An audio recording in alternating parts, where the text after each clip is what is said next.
Imágenes, sensaciones, Lídice hoy. La mañana está lluviosa. Las maravillas de la capital checa se ven teñidas por esa llovizna gris de un otoño que poco a poco quiere ir pareciéndose a invierno europeo. Lidice no está tan lejos de Praga, son unos 25 kilómetros los que la separan del nuevo poblado, construido al lado del memorial que ocupa el lugar del viejo, ese que tenía unos 6 siglos de historia hasta su destrucción, que no fue la primera. Lidice no está lejos de Praga, pero no es tan sencillo llegar. Hay que tomar la línea A del metro hasta la estación Nadradci-Veleslavin. No deja de tener un halo de curiosidad mórbida que, como parte del saqueo, las lápidas secuestradas del cementerio hayan sido justamente transportadas a Veleslavin para ser utilizadas en los cimientos del cuartel que allí se iba a establecer. Allí hay que tomar el bus A56 con destino a Kladno. En 1942 la Gestapo tenía su sede más cercana en Kladno y fue a esa ciudad a donde trasladaron las mujeres y niños de Lidice en un primer momento. Al bajar, lo primero que uno ve es un refugio parada de bus de madera, ideal para cubrirse de la lluvia, pero de un lado solo de la calle, que es intersección con la ruta que hay que cruzar para llegar efectivamente al memorial y al poblado, según los carteles que uno va empezando a decodificar. El otoño viste al piso de hojas caducas y los colores inundan la visión. Lo tomo como una devolución parcial y en efectivo de lo que significa perderse el jardín de rosas de la paz y la amistad, que es lo primero que habríamos detectado si estuviera en toda su dimensión. Venir en noviembre tiene esos detalles.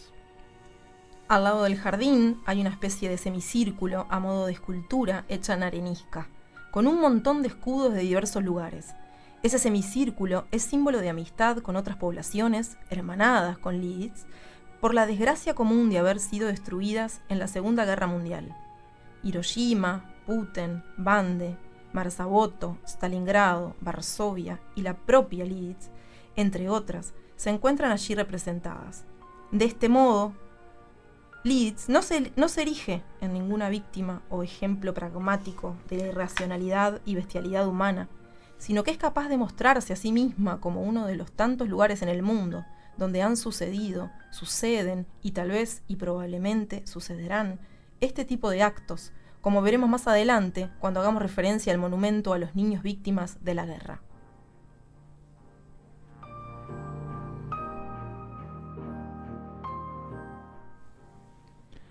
En este momento, y según el cartel que tengo enfrente, a mi izquierda se encuentra el museo, a la derecha la galería, en un punto equidistante a ambos.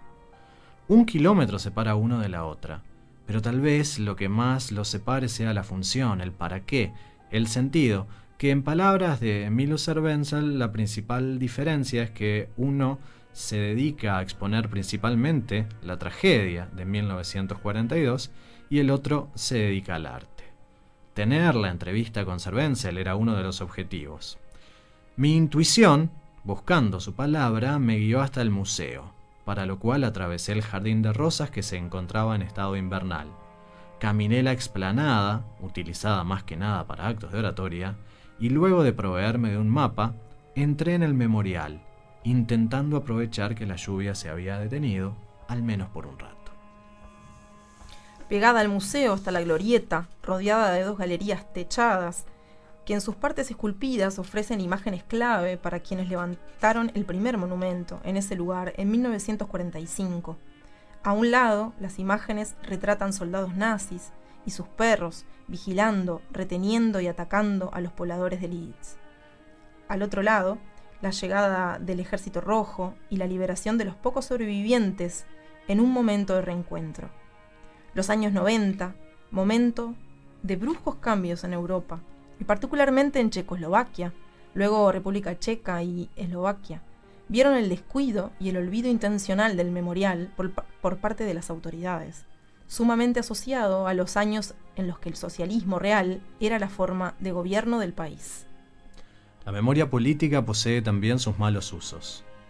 Desde 1945 hasta hoy, Lidice siempre fue, a veces un poco más, a veces un poco menos, una cuestión política, fundamentalmente en tiempos de elecciones. Lo tratan como un botín de guerra, dice Servenzel.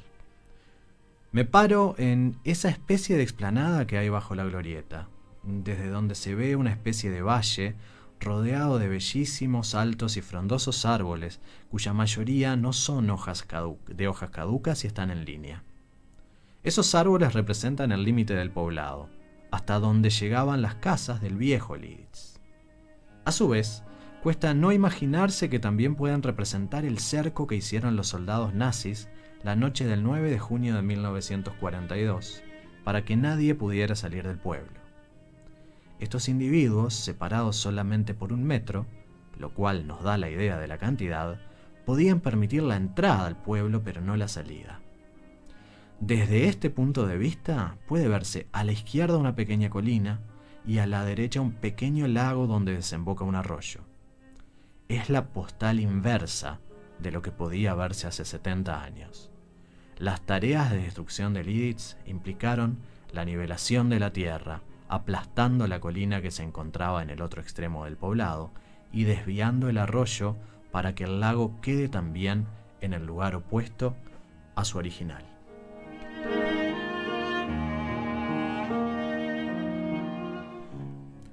Mapa en mano, bajo la escalera que me va adentrando en lo que era el pueblo. Lo primero que uno se topa a la derecha del camino es un bloque muy pequeño, resto de los cimientos de la primera de las 102 casas de Leeds.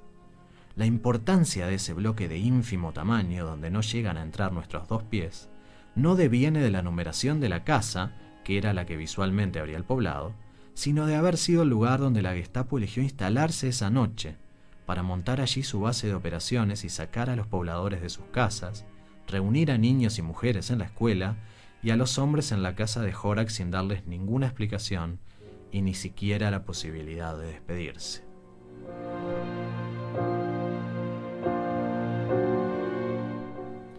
Sigo por el camino abajo, sin mirar tanto a mis costados porque veo unos restos bastante grandes en comparación con los de la finca número 1, y no es una reconstrucción.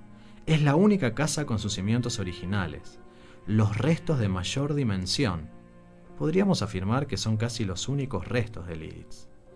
Justamente es lo que queda de la finca de Horak, una de las casas más amplias del Leeds vivo, donde reunieron a los casi 173 hombres esa noche, para ser ejecutados a partir de las primeras horas de la mañana del 10 de junio de 1942, en los jardines de esa misma finca, donde había una especie de huerta, y con la previsión de amurar colchones en la pared, para evitar que las balas rebotasen y pudieran infringir algún daño distinto al calculado. Harald Bisman, uno de los oficiales nazis que tenían a su cargo la operación, declaró después de la guerra, señalando que no fue necesario atarlos, que los hombres de Leeds caminaron libres de forma recta y valiente. No hubo escenas afeminadas o de cobardía. No se leyeron sentencias. Fueron ejecutados sin explicación alguna. Esta referencia a la ausencia de cobardía, una especie de apelación a la virilidad, puede resultar clara de acuerdo a ciertos códigos, pero también puede llamar a reflexión. ¿Qué otra posibilidad tenían esos hombres a los que no se les había dado información alguna? Tal vez habrían podido correr, es cierto, pero no tenían forma de salir de un pueblo que estaba rodeado. Vaya concepto de cobardía. ¿Qué tanto más cobarde podía haber sido quien gritara, quien injuriara, quien quisiera una especie de rebelión menor?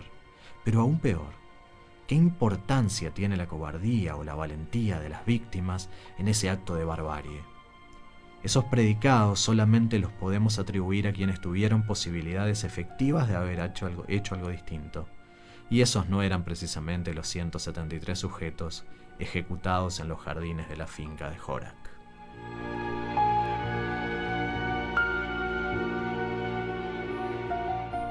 A algunos metros de allí, sobre la mano izquierda del camino, se encuentra la fosa común, que fue hecha por prisioneros judíos enviados especialmente para esa tarea desde el gueto de Terezin un día después. Junto a los cadáveres de los 173 hombres enterraron también algunos perros que habían sido víctimas de los incendios intencionales o de los juegos de los soldados nazis. Sobre esa fosa común hay una cruz cristiana hecha de madera, para la cual se tomó como modelo una cruz de hierro que aún en 1945 se encontraba en la ruta que lleva a Ebrek, un poblado vecino de Leeds. Los restos de los hombres no fueron nunca removidos, por deseo de las 143 mujeres sobrevivientes, que prefirieron dejar esos restos bajo tierra. Bajo la cruz, una placa recordatoria de la comunidad judía, donde la gente suele dejar flores o algún otro elemento a modo de reconocimiento u ofrenda. En el piso, una placa explica: 173 de los hombres de Leeds todavía descansan aquí, luego de su ejecución por nazis alemanes el 10 de junio de 1942.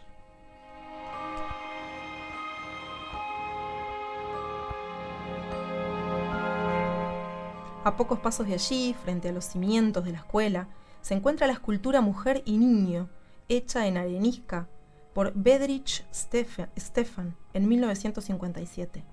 Muestra una mujer con los brazos tapando su cara, en un gesto de desesperación y dolor, difíciles de describir, teniendo un niño a sus pies, que toma las piernas de la mujer, con sus pequeños brazos hacia atrás, ambos de frente a una escena trágica.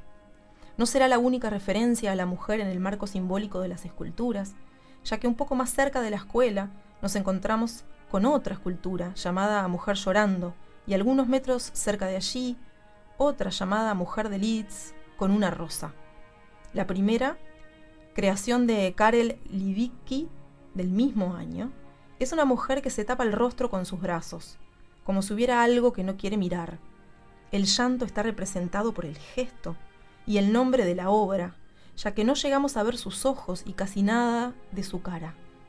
Una cosa en común que tienen las tres esculturas es que los ojos de esas mujeres permanecen inaccesibles a los nuestros, en una relación de reciprocidad mediada por el dolor.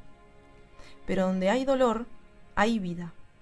Tal vez eso nos muestre la tercera escultura, Mujer de Leeds con una rosa, hecha también por el mismo artista alrededor de 1960.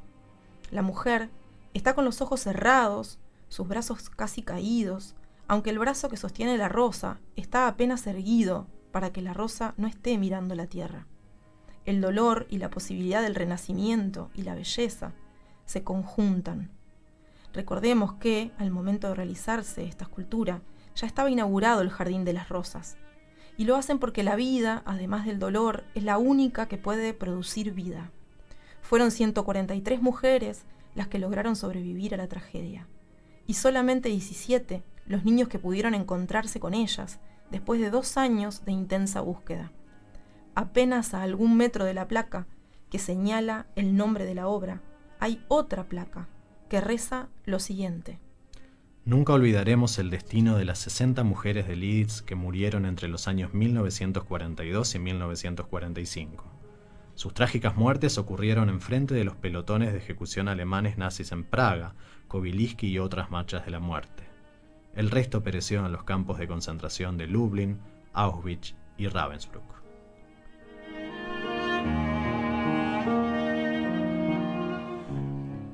La iglesia y la escuela de Leeds quedaban muy cerca, estaban una casi enfrente de la otra. Sería solamente cruzar la calle para llegar de un edificio al otro. El primer edificio de la iglesia data de 1352, pero fue quemado durante las guerras husitas. El último, que la iglesia de San Martín conoció, se construyó en los siglos XVII y XVIII, de estilo barroco, majestuosa para el tamaño del poblado en el que se encontraba. El altar de la Virgen María, también barroco, fue traído de la iglesia de San Nicolás de Praga en 1738. El altar principal tenía a San Martín como fondo y allí la Santa Cruz, donde se encontraba Jesús acompañado por Juan, la Virgen y María Magdalena. Los cimientos de la iglesia, que no son los originales, pero sí ocupan el lugar original en el que estaba emplazado el edificio, tienen sobre sí una construcción cúbica, ubicado donde habría estado el altar principal, con la imagen de la Virgen y el niño Jesús en sus brazos. Una escalera pequeña nos lleva allí, y unas placas nos recuerdan el lugar, la fecha en que comenzó a erigirse el primer edificio y también la fecha en que desapareció. El padre, Josef Stenberka, estaba a cargo de la misma. Ejerció allí el sacerdocio por 33 años, siendo el Corpus Christi una de las principales actividades de la iglesia. En 1942, esta procesión, que se lleva a cabo 60 días después del Domingo de Resurrección, había sido prohibida por las autoridades nazis que gobernaban Checoslovaquia desde 1939 debido al luto nacional por el atentado que había sufrido Reinhard Heydrich. Cuenta Stelik que un campesino llamado Rudolf Zucchi ayudaba al padre en sus tareas y además era el encargado de hacer sonar las campanas en las mañanas, tardes y noches de Liditz, así como las campanas de la muerte cuando alguien fallecía en el poblado o a sus alrededores. Sin embargo, aquel 10 de junio nadie pudo hacer sonar esas campanas.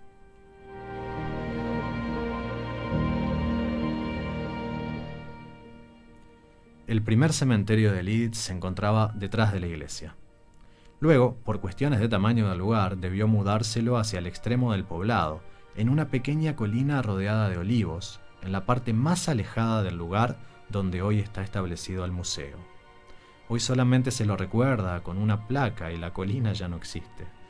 El nuevo poblado ha establecido su cementerio en otro lugar, un poco más alejado pero no tan distante del anterior, también destruido por los soldados nazis y los integrantes más jóvenes del Reich Working Service, esto último con propósitos educativos.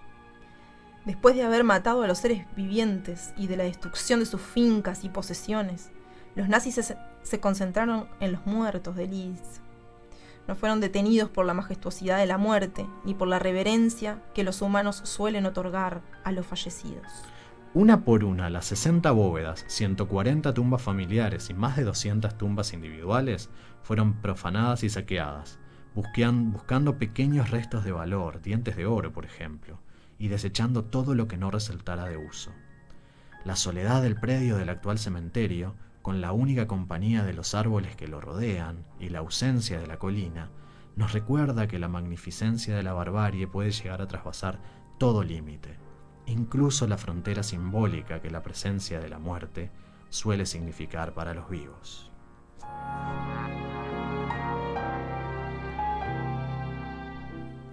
De la iglesia a la escuela que, como mencioné anteriormente, tiene la escultura Mujer y Niño a su frente. La escuela supone ser el lugar de los niños. En algún momento que no necesariamente es el pasado, se afirmaba que era el segundo hogar, aunque ciertas actitudes y comportamientos nos hagan dudar un poco de esa premisa en estos días. También fue el último lugar para los niños y sus madres, tías y hermanas mayores de 14 años en Liditz. Allí fueron reunidos después de haber sido separados de los hombres mayores de 14 años. El predio donde estaba ubicada la escuela no es mucho más pequeño que el de la iglesia, y está rodeado por algo que parecen tarimas de hormigón y me hicieron recordar algún tipo de banco que las escuelas pudieron y pueden tener. Escuela grande y moderna para su época, fue construida en 1824 e incluso contaba con calefacción central, envidia de algunas escuelas de hoy. Su estructura estaba dividida en 2 pisos. ¿Para qué tanto espacio en un pueblo que tenía 503 habitantes al momento de la tragedia? No en ese momento, pero esta escuela fue anterior a la primera escuela de Rebeck, razón por la cual venían niños de todos los alrededores. Hay registros de que en 1858 había 116 alumnos inscriptos en la escuela, siendo de Liditz solamente 24. Llegó a tener 5 clases funcionando a la vez, pero en el momento de la tragedia había solamente 2. El maestro Petrick, originario de Kladno, fue uno de los 173 hombres ejecutados. La escuela tenía un cartel encima de la puerta del frente que rezaba: «La escuela es mi fortuna». No pensaban lo mismo las autoridades nazis, que la incendiaron y tiraron abajo, junto al resto de los edificios del Liditz.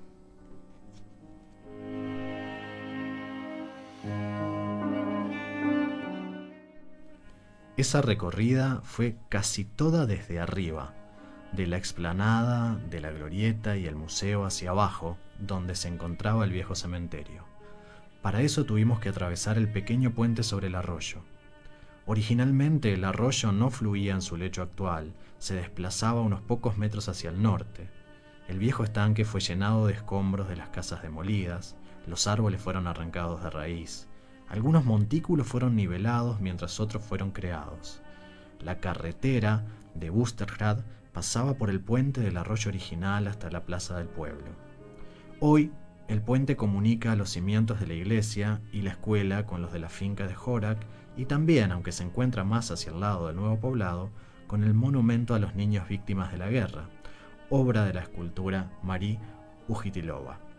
Conmocionada por la tragedia de Liditz, Ujitilova comenzó la creación de un monumento que recordara a los niños muertos en Liditz, pero que a su vez pudiera ser entendido como un monumento a todos los niños víctimas de la guerra, no solo en recuerdo de los 82 niños que no regresaron a Liditz después del 10 de junio de 1942. En principio, fueron 81 niños los trasladados a la oficina que la Gestapo tenía en Lodz.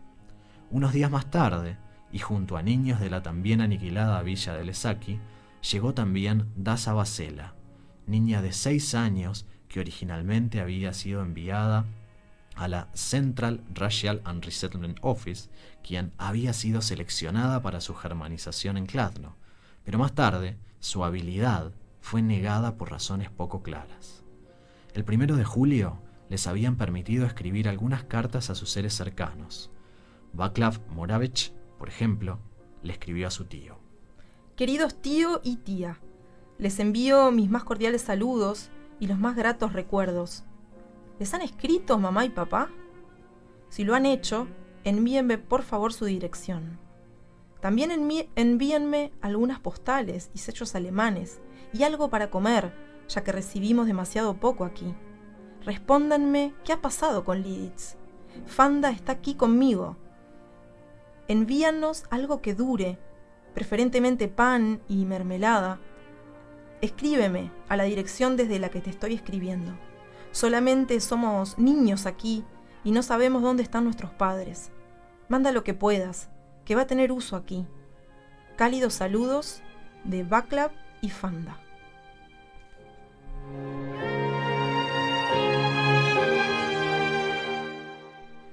Los 82 fueron trasladados al campo de exterminación de Chemlo, y si bien no hay papeles oficiales al respecto, testimonios e inferencias indican que fueron asesinados allí, probablemente en cámaras móviles de gas para ser enterrados posteriormente en los bosques que rodean a Chemlo. La artista trabajó durante 20 años en su afán de crear los 82 niños en tamaño real. Lamentablemente solamente pudo ver su obra ubicada en Liditz en su imaginación, ya que en 1989 murió a causa de un ataque al corazón. En ese momento había terminado su obra en yeso y llegó a dar terminación en bronce a 3 de los niños, todo producto de sus propios ahorros, aunque se había hecho una colecta a través de las miles de personas que visitaron su atelier en ese periodo. El trabajo fue continuado por su esposo a partir de 1990. Recién, en el año 95, pudieron instalarse las primeras 30 estatuas. Las restantes fueron instalándose de a poco, completándose el proceso en el año 2000. Desde ese instante, los 40 niños y las 42 niñas asesinadas a partir de 1942 pueden observar el Valle de Liditz nuevamente.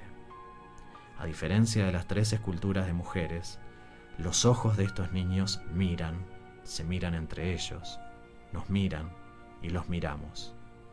Sienten la soledad, el frío, el hambre y la angustia de no saber dónde están sus papás. A los más grandes se les nota una especie de halo de tranquilidad que quieren transmitir a sus pequeños hermanos. Una mirada profunda puede notar que detrás de eso está el miedo, por sus hermanos, por ellos mismos, también por sus papás a quienes no volverán a ver. Ese mismo frío y esa sensación de miedo me recorren, a conciencia de que no solo esos 82 niños sufrieron ese tipo de situación, aunque fuere con distinta gradación, si es que esa gradación existe. Porque en mi país se dieron sufrimientos similares e incluso porque desde un punto de vista egoísta, 1975, el año de mi nacimiento, fue un año clave en materia de detenidos desaparecidos y niños desaparecidos en nuestra barbarie local. Porque ese sufrimiento se está dando ahora en algún lugar de este planeta y, parece ser, no hemos aprendido nada.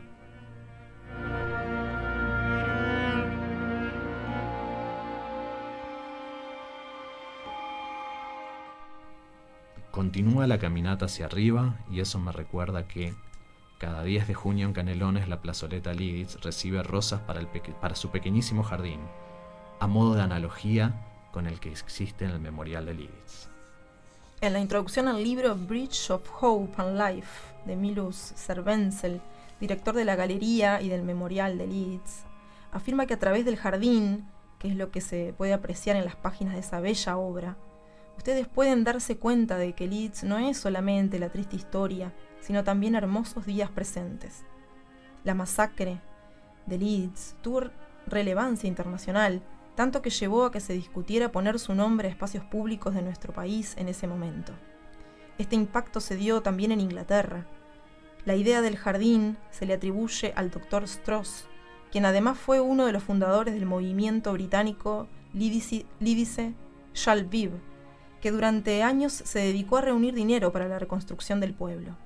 De hecho, en 1947, cuando se puso la piedra fundamental del nuevo poblado, la delegación liderada por Stross entregó un cheque por 32.000 libras para el desarrollo de un nuevo Liditz.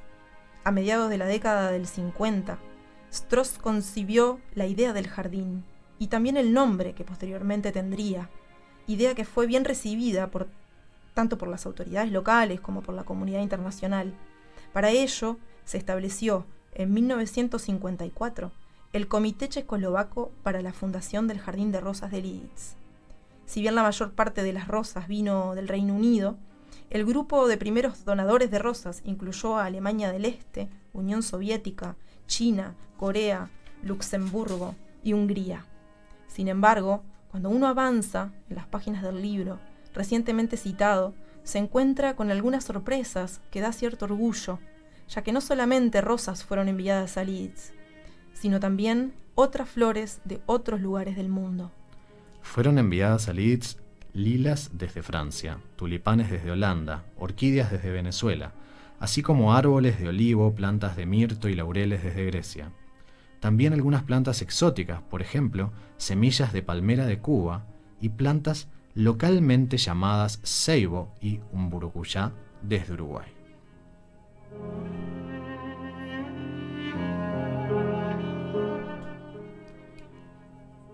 El jardín es ese puente que une lo trágico con lo bello, la barbarie más densa con la esperanza, la supervivencia a la muerte con la irrupción de la vida. Es la respuesta más adecuada encontrada no solo por los sobrevivientes de Liditz, por las autoridades locales del momento, sino también por movimientos como el Lidice Shall Live, por los países que contribuyeron con su grano de arena en formato de flor o plantas locales. Respuesta a la intención de que Liditz se borrara de la faz de la tierra, no solo en un sentido geográfico, sino también lingüístico y simbólico para que no ocupara ningún lugar en ningún mapa, ni material, ni mental. Es la respuesta que hace que, cada vez que se nos eriza la piel al tener presente la barbarie organizada, y en muchos casos organizada directamente por los estados, lo que convierte en terroristas a las entidades artificiales que hemos creado para garantizar al menos la paz interna. Cada vez que hay hormigas recorriendo el estómago, cada vez que los ojos se nublan por la humedad y las mejillas se mojan de agua salada, permite también saber y reconocer que estamos con vida y que eso a su vez abre la posibilidad a la creación y por tanto a la belleza. Tanto es así que el Jardín de Rosas de la Paz y la Amistad es además lugar para que algunas parejas se casen, como lo hicieron Marqueta y Mikal, la última pareja que habría contraído matrimonio allí ese 16 de noviembre.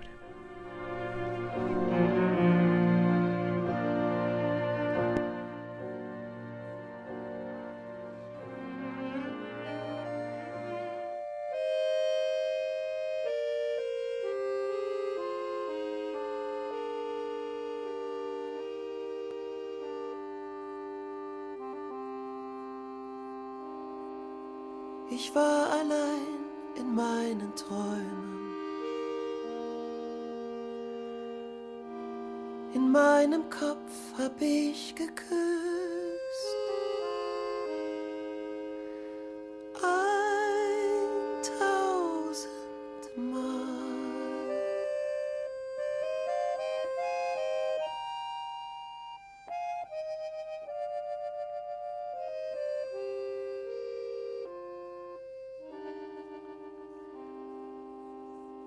Heut sah ich dich vor meiner Türe stehen.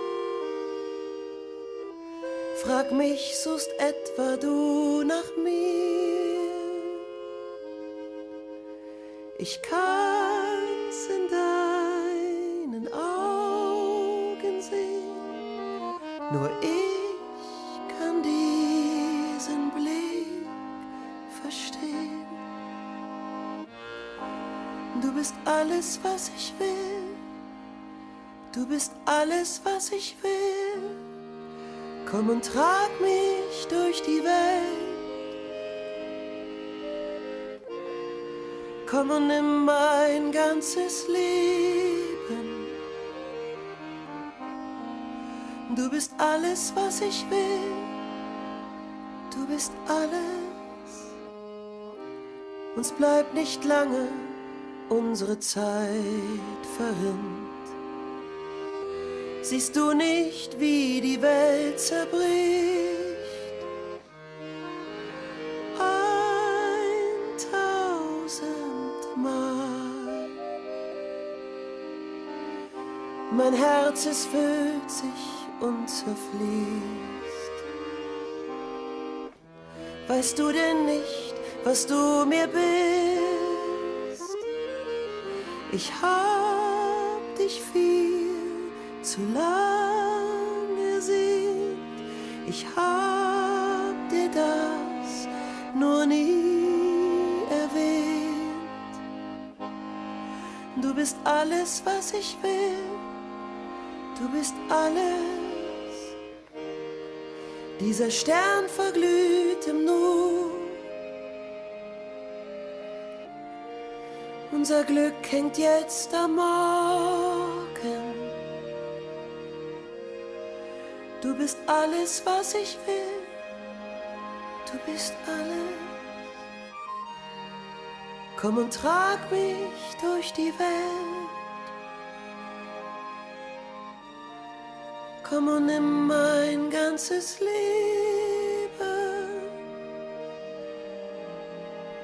Du bist alles, was ich will. Du bist alles.